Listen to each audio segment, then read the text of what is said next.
diversifier, faire un domaine avec un plus gros potentiel aussi, parce que le parapente, on est sur un potentiel de 20 000 personnes qui pratiquent le parapente en France, même si là on est en train de mettre en place l'export pour la Suisse, où il y a un plus gros potentiel. On voulait quelque chose un plus gros marché, et donc ça faisait longtemps qu'on était intéressé pour développer des produits pour la gestion de l'énergie, et donc on a développé donc ce produit-là, qui s'appelle eWatch, qui est un produit en fait que vous allez mettre, ça reconstitue à peu près on va dire un tableau électrique d'une maison standard, d'une maison individuelle.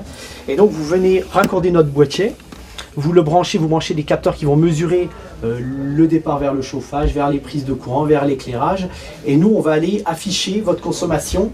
Une pépinière d'entreprise est un outil efficace pour favoriser l'activité économique et donc générer des emplois. À l'image de la société Riversal, dirigée par Nicolas Babel, la jeune pépinière de Saint-Dié-des-Vosges peut se flatter de présenter un beau bilan de début d'activité.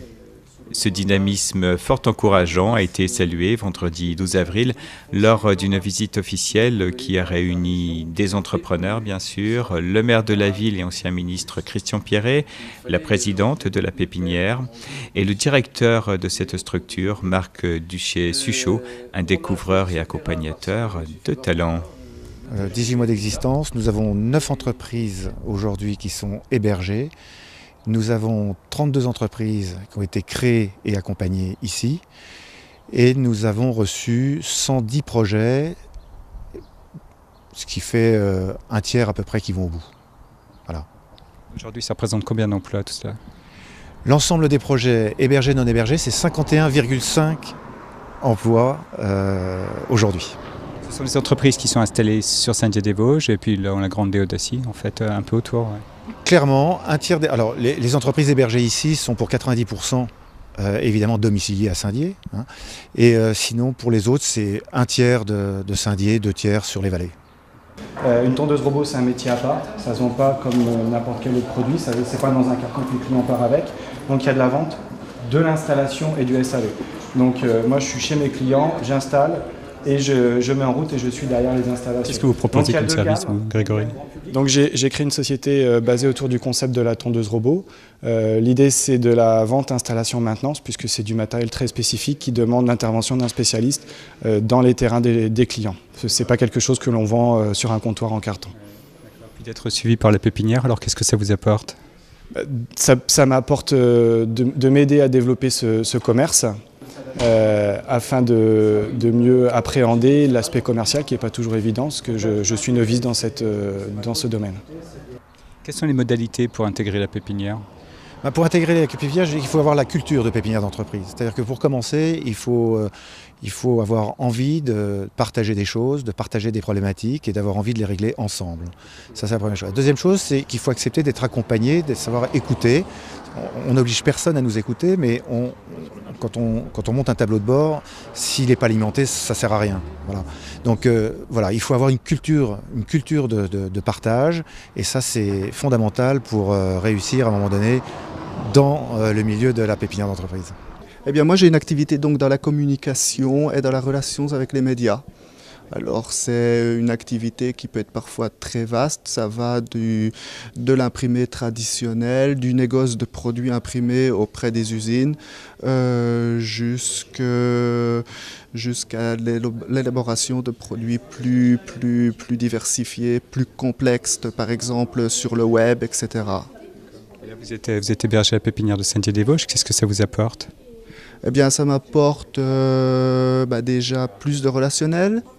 Ça peut m'apporter du conseil, ça peut m'apporter aussi, je suis hébergé aussi à moindre coût que si j'avais dû me débrouiller par moi-même en centre-ville. Et puis il y a toute une ambiance derrière, l'ambiance pépinière qui permet à toutes les entreprises de travailler en étant liées entre elles. Et puis aujourd'hui, donc, comme j'ai un passé de journaliste, je fais aussi de la relation presse. Est-ce qu'il y a un âge limite pour venir vous rejoindre ? Oui, il y a un âge limite, c'est de 7 à 97 ans. Voilà. On peut venir, si c'est son premier projet d'entreprise, ou même si on a déjà eu d'autres expériences, on peut quand même malgré tout venir vous rejoindre ? Pour venir chez nous, c'est soit une première expérience, et c'est bien souvent une première expérience, c'est même particulièrement créer son premier emploi que les gens cherchent à faire la première fois. Seulement 5% des entreprises pourront constituer ce qu'on appelle des pépites qui deviendront peut-être des PME plus tard avec des emplois par dizaines. Mais il faut savoir que les gens en priorité créent leur propre emploi. Ensuite, la démarche elle est différente. Si vous avez des gens qui ont déjà l'historique et qui ont déjà la chance d'avoir déjà créé, rien ne les empêche d'intégrer la pépinière à 60 ans et de créer d'avoir une nouvelle activité de création d'entreprise parmi nous. Alors mon activité, c'est la téléassistance pour les personnes âgées, les personnes en perte d'autonomie ou encore les personnes qui sont momentanément hospitalisées à domicile. Donc on leur propose de rester chez eux le plus longtemps possible pour les personnes âgées. Donc on intervient bien évidemment avant la maison de retraite. Voilà. Vous avez créé votre activité depuis combien de temps? Alors l'activité, les statuts sont déposés, donc on espère démarrer début du mois prochain. Donc voilà. Qu'est-ce que vous avez trouvé ici à la pépinière comme service? Alors ce que j'ai trouvé à la pépinière, c'est notamment un soutien, parce que quand on est créateur, on est souvent seul. Donc cette synergie qui est entre les différents intervenants, notamment les différentes sociétés. Donc ça nous donne les idées, ça nous donne un soutien, donc c'est plutôt pas mal, on va dire. Quels conseils vous pourriez donner à des gens qui nous écoutent, qui ont envie de créer une entreprise? Bien, déjà, c'est de nous rencontrer, de venir en parler. Et je dis souvent que faire son testament ne fait pas mourir. Venir nous voir, c'est pas forcément créer son entreprise. C'est peut-être se sensibiliser à la création d'entreprise. Et peut-être que dans 2 ans, effectivement, les gens, parce qu'ils auront été bien préparés, parce qu'ils auront fait une bonne étude de marché, parce qu'ils auront fait le travail nécessaire en création, ils réussiront et ils feront partie des 90% d'entreprises accompagnantes qui réussiront au bout de 5 ans.